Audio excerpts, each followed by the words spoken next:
गौरव भाटिया जी, अभी तो वहां पर मौजूद लोग कह रहे थे ये दिल मांगे मोर, भाषण उन्हें छोटा लगा, लेकिन इससे पहले प्रधानमंत्री अक्सर ऐसे मंचों पर राजनीतिक बातें भी देश के बारे में बोलते रहे, लेकिन आज उन्होंने नारी शक्ति, खादी, पर्यटन, टेक्नोलॉजी, इन सब का जिक्र किया। क्या संदेश देने की कोशिश थी?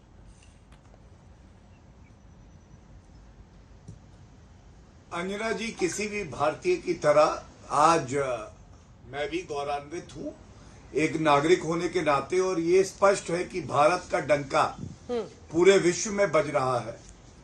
और जिस तरह से आज तक ये कवरेज कर रहा था और जो जनता ने वहां कहा, इतना मनमोहक था कि उन्होंने दिल जीत लिया।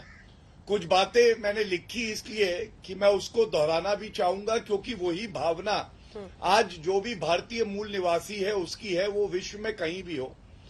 सबसे पहले एक चीज सामने आई कि जब श्री नरेंद्र मोदी जी विश्व में कहीं भी जाते हैं और भारत का प्रतिनिधित्व करते हैं तो ऐसा लगता है वो जोड़ देते हैं। सबसे पहले भारत में उन्होंने सबको जोड़ा है, फिर जब वो विश्व में, चाहे वो जापान, चाहे इससे पहले हमने देखा वो फ्रांस में थे, नॉर्डिक कंट्री में गए, वहां पे भी जो भारतीय मूल निवासी हैं उनको जोड़ा और एक भावना आई कि सब लोग भारत माता से जुड़े हुए हैं। और तीसरी सबसे बड़ी बात है, वो विश्व को जोड़ रहे हैं। आज भारत के लिए गर्व की बात है, ये कोई किसी पार्टी की बात नहीं है, व्यक्ति विशेष की बात नहीं है, लेकिन भारत की ये ताकत है कि वो पूरे विश्व को आज दिशा दे रहा है। ये सुन के बहुत गौरव की अनुभूति हुई। दूसरी बात, मैं समझता हूं ये जो विदेश नीति है इसमें एक बड़ा बदलाव ये आया है कि ये बड़ी पीपल सेंट्रिक विदेश नीति बन गई है। किस तरह से मोदी जी ने आज कहा कि आप सभी जो भारतीय मूल निवासी हैं सभी को कहिए कि भारत जरूर आए। किस तरह से उन्होंने बताया कि 70 साल की ये जो दोस्ती है जापान से, हाँ। इसकी आधारशिला ये है कि हम लोग एक दूसरे का सम्मान करते हैं और हम आधुनिक युग में तो आगे हैं, लेकिन हमारी जो सांस्कृतिक विरासत है दोनों देशों की ये भी बहुत मजबूत है। और इसके साथ साथ जिस तरह से उन्होंने, आपने काशी की बात करी, वहां पे रुद्राक्ष ऑडिटोरियम जो बन रहा है काशी में जापान की मदद से, किस तरह से मुंबई से अहमदाबाद की जो ट्रेन है उसमें भी जापानी तकनीक का इस्तेमाल होना, ये अपने आप में दिखाता है किस तरह से भारत को तो गौरवान्वित करते ही हैं, लेकिन वहां की जो देश की संस्कृति है उसमें भी अपने आप को ढाल लेते हैं। ठीक है, बहुत अच्छा लगता है। मैं लौट रही हूँ आपके पास, घनश्याम तिवारी जी से कमेंट इसके बाद लूंगी, लेकिन उससे पहले जरा दर्शकों को सुशांत सरीन जी, विवेक काजू जी को भी जरा सुना देते हैं। आज प्रधानमंत्री ने वहां पर कहा कि मैं मक्खन पर नहीं पत्थर पर लकीर खींचता हूं। पहले सुन लीजिए, फिर सवाल। मेरा जो लालन पालन हुआ है, मुझे जो संस्कार मिले हैं, जिन जिन लोगों ने मुझे गढ़ा है, उसके कारण मेरी भी एक आदत बन गई है। मुझे मक्खन पर लकीर करने में मजा नहीं आता है, मैं पत्थर पर लकीर करता हूं।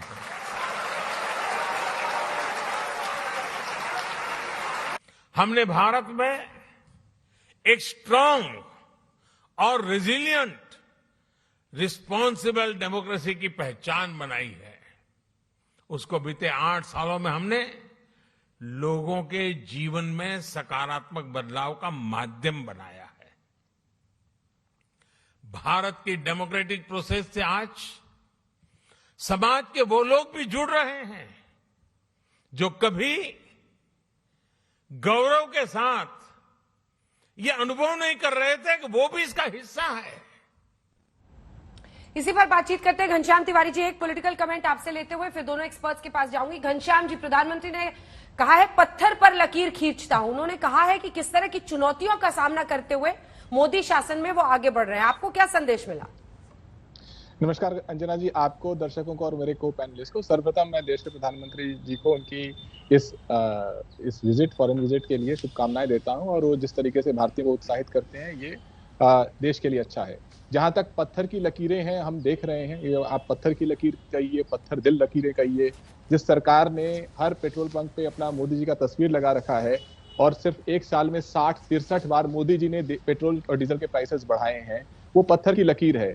अच्छे दिन का वादा जो दिया गया था और जिस तरीके से बुरे दिन हर कोई देख रहा है, महंगाई की वजह से, स्कूली शिक्षा से बाहर होने की वजह से, स्वास्थ्य सेवाएं बर्बाद होने की वजह से, वो पत्थर की लकीर है। जिस तरीके से बेरोजगारी है, अभी गौरव जी कह रहे थे फ्रांस गए थे, आप फ्रांस देख लीजिए, यूनाइटेड किंगडम देख लीजिए, यूनाइटेड स्टेट्स देख लीजिए, इन तमाम देशों में बेरोजगारी न्यूनतम स्तर पर है।